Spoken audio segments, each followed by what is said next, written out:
Good morning, I'm Tabrez Akhtar and this is your science class, uh, and this will be our last class for chapter number 9. In this class we are going to study about soil erosion. This paragraph we left in our last class, so we are going to study only this paragraph. After that we are going to see all the question answers and the exercise. Okay. The removal of land surface by water, wind or ice is known as erosion. erosion क्या होता है? बहुत simple सी definition दी हुई है कि the removal of land surface by land surface, यानी जो हमारी ज़मीन है उसकी जो ऊपरी सतह है, ठीक है, उसका रिमूवल यानी उसका रिमूव होना, खिसकना है ना, या ढह जाना, ठीक है, या बह जाना, इसको हम क्या कहते हैं? सॉइल इरोजन कहते हैं। ये कैसे होता है? ये होता है बाय वाटर। अब वाटर की वजह से उसकी ऊपरी सतह बह गई, ठीक है, या फिर बाय विंड, बहुत तेज़ तूफान की वजह से मिट्टी की ऊपरी सतह चली गई, ठीक है, और आइस, या फिर आइस की वजह से उसकी ऊपरी सतह को नुकसान हो गया, ठीक है। और ice is known as erosion, तो इसी को इरोजन कहते हैं। यानी किसी भी क्लाइमेटिक कंडीशन की वजह से सॉइल की ऊपरी सतह को, जिसको हम टॉप सॉइल कहते हैं, उसको नुकसान पहुंचना, यही कहलाता है सॉइल इरोजन, ठीक है। Plant roots formally bind the soil, तो प्लांट करते क्या है? प्लांट सॉइल को बाइंड करके रखते हैं, जोड़ के रखते हैं, बांध के रखते हैं। In the absence of plant soil becomes loose, तो सॉइल प्लांट्स के एब्सेंस में, सॉइल के एब्सेंस में क्या होता है? सॉरी, क्या कह रहा था मैं? So it can be move by wind. In the absence of plant soil become loose, तो अगर प्लांट नहीं होंगे, अगर हम कंपेयर करें एक दो प्लेस की, अगर एक प्लेस ऐसा है जहाँ पे प्लांटेशन है, अच्छे खासे प्लांट लगे हुए हैं, और एक प्लेस ऐसा है जहाँ पे कुछ भी प्लांट नहीं लगा हुआ है, तो आप ये देखोगे कि जहाँ पे प्लांट नहीं लगा हुआ वहाँ की जो मिट्टी होगी वो बहुत लूज़ होगी। डेज़र्ट की ही बात कर ले अगर, तो डेज़र्ट में अगर रेगिस्तान में आप जाओगे तो वहाँ पे आप देखोगे रेत जो है वो बिल्कुल अलग अलग है, और बिल्कुल उनकी लूज़ पार्टिकल जो है दूर दूर होते हैं, जिसकी वजह से क्या होता है, अगर वहाँ पे तूफ़ान आता है तो वहाँ पे हम कहते हैं कि रेत जो है हवा के साथ उड़ने लगती है, इसीलिए हम कहते हैं वहाँ पे रेत का तूफ़ान आता है, ठीक है। तो इसीलिए उसकी जो सॉइल है वो लूज़ होती है, so it can be move by wind and flowing water, तो इसीलिए वो जो है फ्लोइंग वाटर की वजह से और विंड की वजह से मूव हो सकती है। और erosion of the soil is more severe in areas of little or no surface vegetation, तो ऐसे जगह पे इरोजन ज़्यादा खतरनाक होता है या ज़्यादा होता है जहाँ पे वेजिटेशन नहीं होता, यानी जहाँ पे पेड़ पौधे नहीं उगे होते या फिर बहुत कम उगे होते हैं, सच एज डेजर्ट और बेयरलैंड्स, जैसे कि रेगिस्तान हो गया और ऐसी जगह जो बंजर होती है, जो खाली होती है। So the cutting of trees and deforestation should be prevented, and इसीलिए जो कटिंग ऑफ ट्रीज़ है, पेड़ों को कटना काटना, और डिफॉरेस्टेशन है यानी जंगलों का ख़त्म होना, इसको हमें रोकना चाहिए, ठीक है। And effort should be made to increase the green areas, और ऐसे एफर्ट करने चाहिए जिसकी वजह से ग्रीन एरियाज़ यानी हरियाली इस दुनिया में बढ़े, ठीक है। तो ये था सॉइल इरोजन के बारे में, and what you have learned और व्हाट वी हैव लर्नड, हमने क्या क्या पढ़ा है इस चैप्टर में, जल्दी से एक बार लुकआउट करते हैं। First is soil is important for life on the earth, दुनिया में ज़िंदा रहने के लिए, जीवन के लिए सॉइल इम्पोर्टेंट है, ठीक है। डायरेक्टली इनडायरेक्टली आप सोच के देखो, अगर सॉइल नहीं होगी तो बहुत प्रॉब्लम होगी, ठीक है। Soil profile is a section through different layers of the soil, various layers are called horizon, हाँ हॉरिज़ॉन या हॉराइज़न, ठीक है। तो यहाँ पे सॉइल के अलग अलग पार्ट हमने देखे, ठीक है, अलग अलग पार्ट को हमने डिवाइड किया और उनको हॉराइज़न यानी हॉरिज़न में डिवाइड किया, ठीक है। Soil is a different type, clay, loamy and Sandy. तो डिफरेंट टाइप की सॉइल हमने देखी, loamy, Sandy and clay. Percolation rate of water is different in different type of soil. तो अलग अलग सॉइल में अलग अलग परकुलेशन होता है, परकुलेशन रेट होता है, यानी वाटर होल्डिंग कैपेसिटी को हम कहते हैं। It is highest in the Sandy soil, it is highest in the Sandy soil and least in the clay soil, ठीक है। सॉरी, परकुलेशन रेट जो होता है उसका मतलब ये होता है, ये जो वाटर होल्डिंग कैपेसिटी है वो हम अलग से उसका फॉर्मूला हमने पढ़ा था, ये परकुलेशन में नहीं आता। परकुलेशन मतलब कितना सोख लेती है, सोख लेती है मतलब भाई जैसे कि ये मिट्टी है, मान लीजिए कि इतनी ये मिट्टी रखी हुई है, ठीक है। अब हमने पानी डाला, इसमें क्या डाला, पानी डाला, तो ये पानी जो है नीचे जाएगा, ठीक है। ऑब्वियसली ये सोख रही है तो नीचे जा रहा है, तो इसके बाद ये पानी नीचे जाने देगी, यानी वाटर को अलाउ कर रही है कि वो उसके थ्रू जा सके और नीचे चला जाए, ठीक है। तो इसी को परकुलेशन कहते हैं, ठीक है। और एक मिट्टी रहती है कि वो सोख तो लेती है, ठीक है, पर वो अपने ही में ही पानी को होल्ड करके रखती है, तो वो अलग चीज़ होती है। और परकुलेशन में क्या होता है कि पानी जो है तो मिट्टी के थ्रू नीचे चला जाता है, ठीक है। तो इसीलिए हम कह रहे हैं कि सैंडी सॉइल में हाईएस्ट होता है परकुलेशन, ठीक है, जबकि क्ले सॉइल में कम होता है, ठीक है। तो सैंडी सॉइल क्या करती है, जैसे ही आप पानी डालोगे उसमें पूरा पानी जो है अंदर चला जाएगा, ठीक है। तो क्ले सॉइल में जो है तो वो ही होल्ड करके रखती है, वो नीचे जाने बहुत कम देती है, ठीक है। Different type of soil are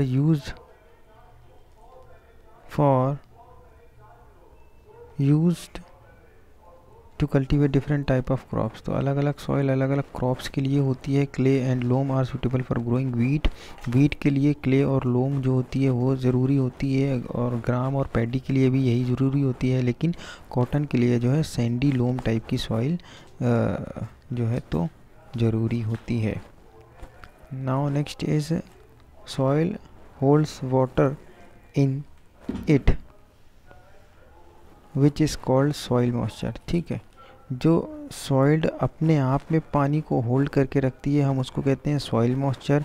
the capacity of soil to hold water is important for various crops. तो इसीलिए वाटर को होल्ड करके रखने की कैपेसिटी जो होती है वो ज़्यादा ज़रूरी होती है कुछ क्रॉप्स के लिए, ठीक है। Clay soil is use to make pots. और क्ले सॉइल जो है वो पॉट्स को बनाने में और टॉयज़ को बनाने में भी यूज़ होता है, यानी मिट्टी के बर्तन वगैरह बनाने में यूज़ होता है। Let's look at the question answers of this chapter. So first question is the tick the most suitable answer in the question first and second. दो क्वेश्चन है जिसमें हमको करेक्ट ऑप्शन जो है चूज़ करना है। In addition to the rock particles the soil contains. Soil में क्या क्या होता है, ठीक है।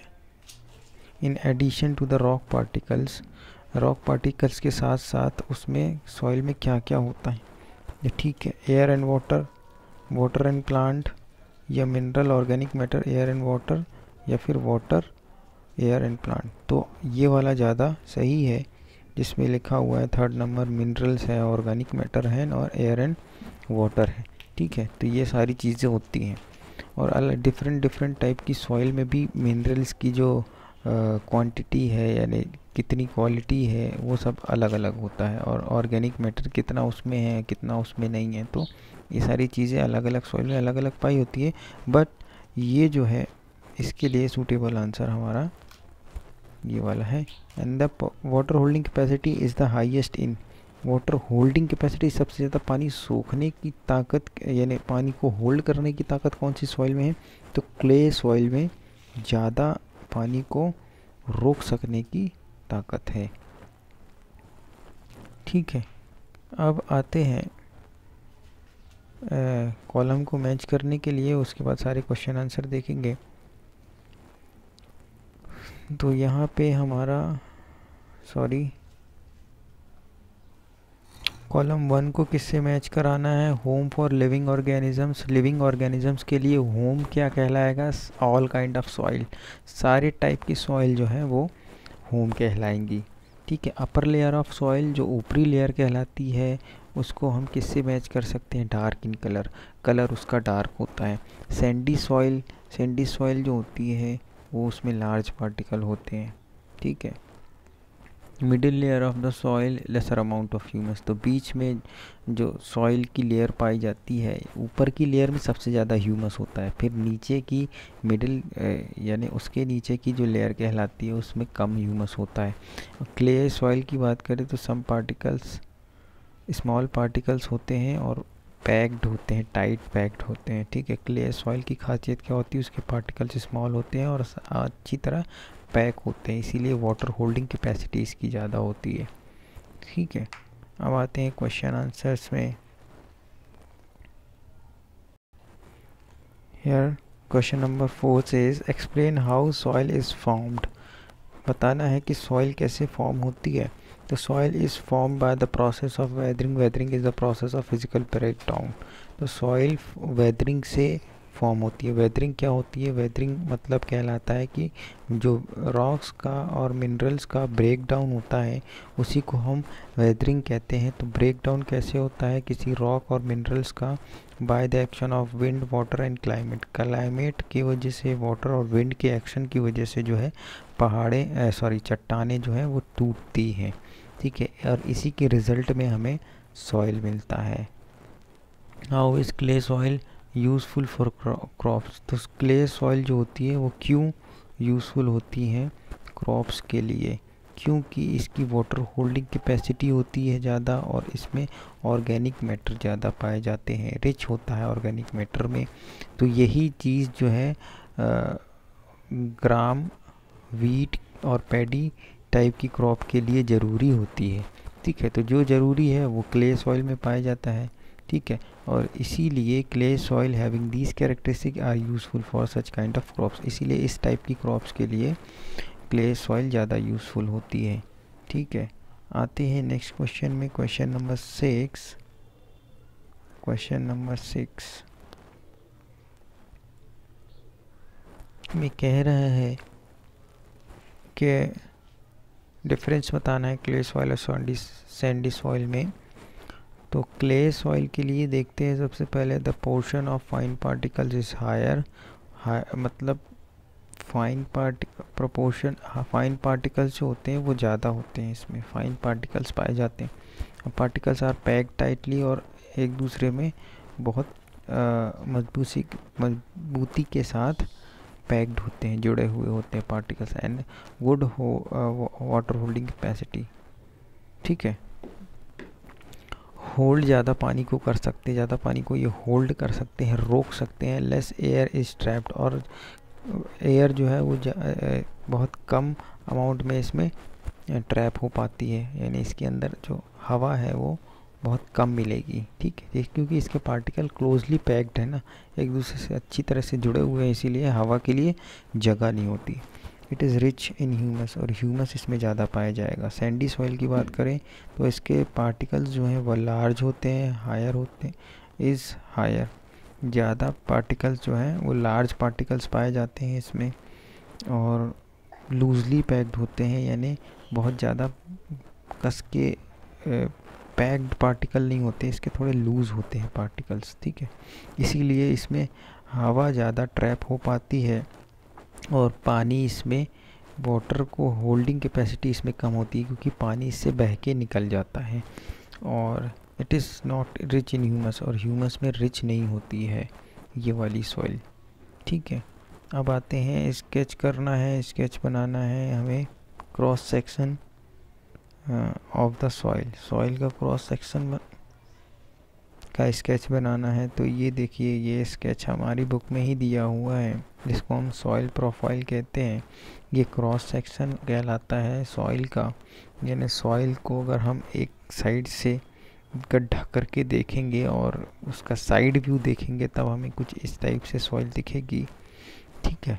इसी को हम कहते हैं क्रॉस सेक्शन ऑफ सॉइल, और ये हमें बुक में डायग्राम मिल जाएगा, इसी को हमें बनाना हो। एंड क्वेश्चन नंबर 8 कह रहा है कि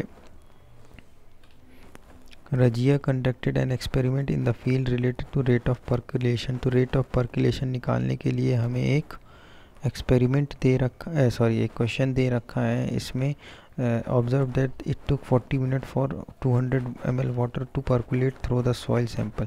तो एक सॉइल उसने लिया है, उसमें 40 मिनट्स उसने देखा, टाइमिंग देखा कि 40 मिनट्स लग रहे हैं 200 ml ऑफ वाटर को पर्कुलेट होने में, यानी उसके अंदर जाने में, सॉइल के अंदर जाने में, ठीक है, या उसके थ्रू बहने में या निकल जाने में।